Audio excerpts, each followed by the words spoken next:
Vamos orar hoje o Salmo 73. Deixe o ambiente em silêncio, abra o coração e permita que o Senhor fale com você. Em nome do Pai, do Filho e do Espírito Santo. Amém. Senhor, que eu entenda o que o Salmo 73 quer dizer para minha vida. Que eu não me confunda com o que os meus olhos veem por fora, mas que eu aprenda a enxergar com os olhos da fé. Que este momento seja de escuta e de reflexão, como se estivéssemos sentados num banco de praça, conversando entre amigos e deixando o coração falar mais que a razão. Amém. O Salmo 73 começa com uma afirmação forte. Certamente Deus é bom para Israel, para os puros de coração. Mas logo depois, o salmista desabafa. Ele diz que quase tropeçou, quase escorregou, porque ficou com inveja dos arrogantes ao ver a prosperidade dos ímpios. Olha só, até ele, um homem de Deus, passou por isso. E quem nunca, né? Quem nunca olhou para o lado e pensou: poxa, eu me esforço, eu rezo, eu tento fazer tudo certo, e parece que quem faz tudo errado está se dando bem. Senhor, eu confesso que às vezes meu coração se aperta quando vejo pessoas que não têm fé, que são até más, vivendo uma vida tranquila, com dinheiro, com saúde, com tudo dando certo. E aí me pergunto, será que vale a pena mesmo seguir o caminho certo? É normal esse tipo de sentimento aparecer, porque somos humanos. A gente vive num mundo em que as aparências gritam. As redes sociais estão aí mostrando viagens, carros, festas, e a gente, às vezes, lutando para pagar a conta de luz. E como salmista, a gente fica com o coração dividido. Ele dizia: eles não passam por sofrimento como os outros mortais, não são afligidos como os demais homens. Parece que tudo para eles é fácil.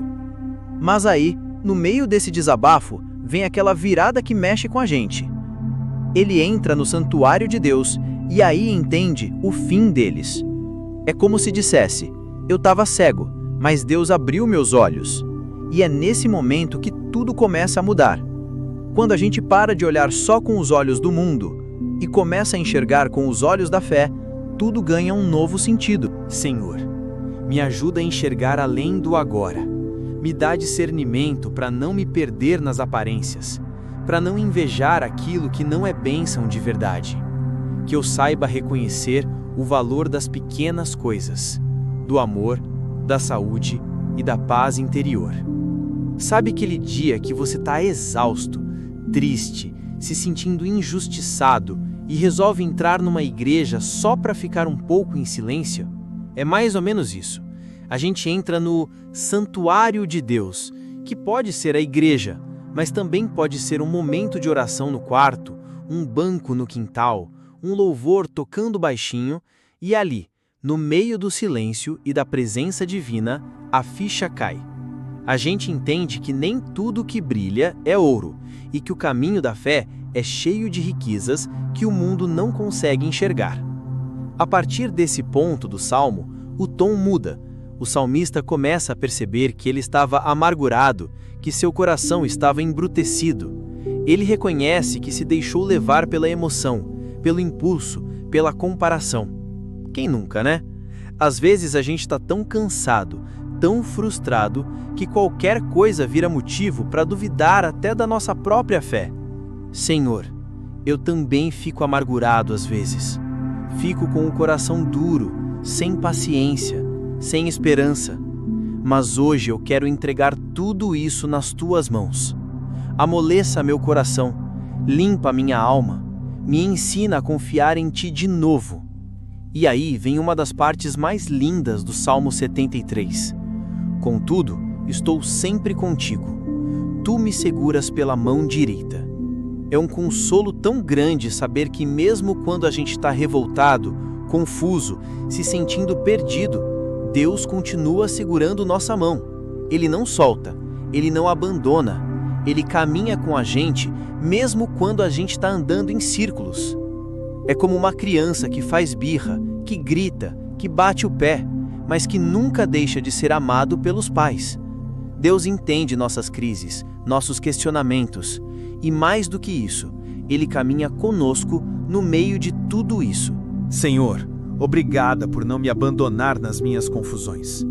Obrigada por segurar minha mão mesmo quando eu mesma solto a tua. Me ajuda a voltar para o teu colo sempre que eu me perder de mim mesma. E o salmista continua: Tu me diriges com o teu conselho, e depois me receberás com honras. Olha que promessa linda! Deus não só guia, mas promete um final honroso. Não é um final qualquer. Não é um final medíocre. É honra, é vitória. Não do jeito do mundo, mas do jeito de Deus, que é sempre mais profundo, mais completo. Às vezes a gente acha que ser honrado é ter reconhecimento das pessoas, é ter um bom salário, é ser aplaudido. Mas a honra de Deus é paz na alma, é ter uma consciência tranquila, é dormir sabendo que você fez o seu melhor. E isso vale muito mais. Senhor, me guia com teu conselho. Me mostra o caminho mesmo quando eu não entendo. E me recebe no teu amor, me envolve com a tua paz, que eu possa viver uma vida simples, mas cheia da tua presença. E então vem a declaração mais linda: A quem tenho eu no céu senão a ti? E na terra não há quem eu deseje além de ti. Isso aqui é forte, é profundo. É quando a gente entende que, mesmo que tudo fale, mesmo que tudo nos seja tirado, se a gente tem Deus, a gente tem tudo. Já parou para pensar nisso? A gente vive atrás de coisas, dinheiro, saúde, sucesso, amor. Mas quando tudo isso some, quando a vida vira do avesso, o que sobra?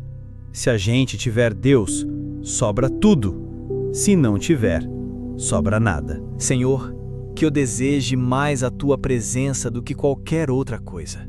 Que o meu coração não se perca nas ilusões desse mundo.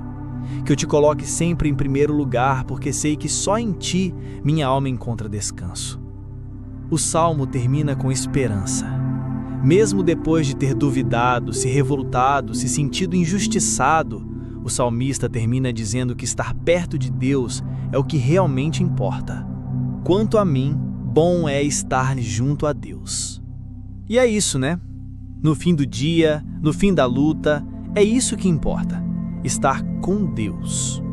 É como um final de tarde depois de um dia puxado. A gente senta, respira fundo, olha para o céu e pensa: eu passei por tanta coisa hoje, mas estou aqui. E Deus esteve comigo o tempo todo. É esse sentimento de paz que o Salmo nos traz. Senhor, que bom é estar contigo, mesmo quando a vida aperta, mesmo quando os olhos se confundem, mesmo quando o coração se cansa. Que bom é saber que eu tenho a Ti, que eu nunca me esqueça disso.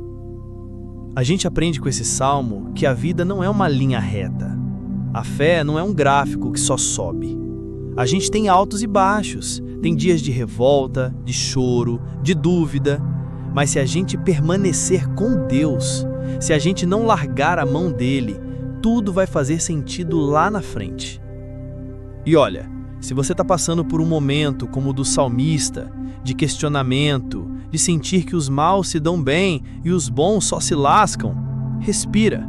Não se culpe por sentir isso, mas aproveita esse sentimento como um convite a entrar no santuário, a rezar, a conversar com Deus, porque é aí que as respostas vêm, não de fora, mas de dentro. Senhor, eu entrego hoje minhas dúvidas, minhas queixas, minhas comparações. Me ajuda a não olhar para o lado, mas para frente, confiando que o Senhor está no controle. Me ajuda a ver com os teus olhos, a sentir com teu coração. Esse salmo é um espelho para muita gente. Ele mostra que a vida de fé não é perfeita, mas é verdadeira, e que Deus não exige de nós uma fé sem falhas, mas um coração sincero, que volta para Ele sempre que se perde. Um coração que reconhece suas fraquezas, mas não desiste de buscar a verdade. Se você chegou até aqui nessa leitura, eu quero dizer que Deus conhece o seu coração. Ele sabe das tuas lutas, das tuas noites sem dormir, das tuas orações silenciosas. E mesmo quando você se sente fraco, Ele continua te amando do mesmo jeito. Continua te segurando pela mão. Senhor, Que o Salmo 73 fique gravado no meu coração. Que eu saiba voltar para Ti todas as vezes que me sentir perdido. Que eu aprenda a confiar no Teu tempo, na Tua justiça, na Tua maneira de agir. E que, acima de tudo, eu deseje estar perto de Ti, porque isso é o que realmente importa. Amém. Que Deus te abençoe. Faça desta oração uma oração cotidiana durante todos os dias. Inscreva-se no canal, curta e compartilhe esta oração com seus familiares e amigos.